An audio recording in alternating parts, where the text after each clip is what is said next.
Before any astronauts could take the jump into space and ride a rocket, monkeys and a chimp showed engineers what space would do to a body. I'm Matt Haskell, I'm a high school history teacher, and I'm taking you line by line through Billy Joel's We Didn't Start the Fire.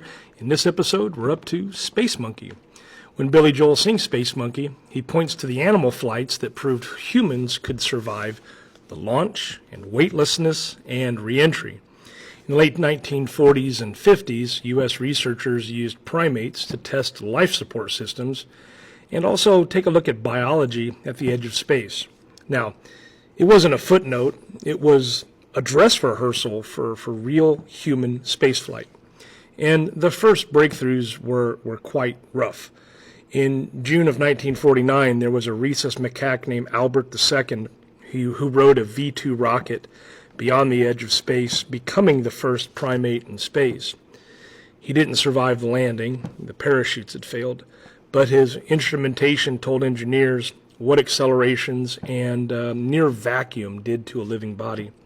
Several other V-2 shots followed at Holloman Air Force Base, gradually improving capsules and sensors and then recovery plans.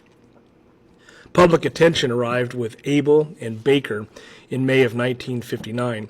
Able, a rhesus, and Baker, a squirrel monkey, flew about 300 miles up on a Jupiter rocket and returned alive. Proof that primates could endure the launch loads and shorter periods of weightlessness, and they came back behaving normally. Able died days later during a surgery complication, but Miss Baker lived on for decades, visiting schools and museums and becoming a gentle ambassador for the program's purpose. Next came the chimpanzees. They were chosen for their trainability on tasks that mimicked astronaut controls. Ham flew January 31st of 1961 on Mercury Redstone 2, and he was pressing levers on cue while a biotelemetry stream tracked his breathing and pulse. He splashed down tired, but responsive, living evidence that a pilot could function in a capsule under stress.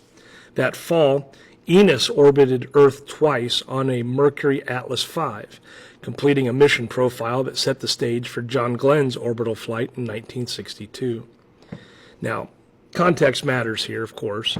The Soviet Union sent dogs rather than primates, starting with Laika in 1957. Different species, but the same question. Can life survive rocket flight and space exposure? In the U.S., the primate flights fed directly into NASA decisions about capsule design, automation versus pilot control, life support margins, and also recovery. They also shaped training. Restraint couches, pressure garments, and emergency procedures evolved from what these missions revealed. There's an ethical story here, too. The early years treated animals as instruments in a geopolitical race, and over time, public debate pushed agencies to narrow purposes, strengthen oversight, and shift much of the testing to simulators, computers, and human centrifuge trials. You can honor the science and still recognize the lives that paid for it.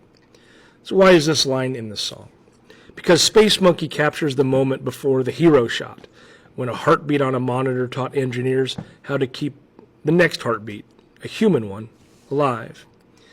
When it ties back into the song, Space Monkey, it's a stand-in for a whole ladder of firsts. Albert II, Able and Baker, Ham and Enos, and that let Alan Shepard and John Glenn fly with more hope. The reason why it matters is that these flights turned risk into data. They proved capsules could protect, and pilots could perform, and recovery could work. And these lessons were very important, and that they still underpin every crewed mission, from Mercury all the way up until to the International Space Station. If you enjoyed this episode of We Didn't Start the Fire, Space Monkey, leave a like, a comment, all those kind of things. That'd be great. I'll keep making my way through the song because, well, once again, we're shifting gears. We're moving on from Space Monkey to Mafia. Thanks for watching.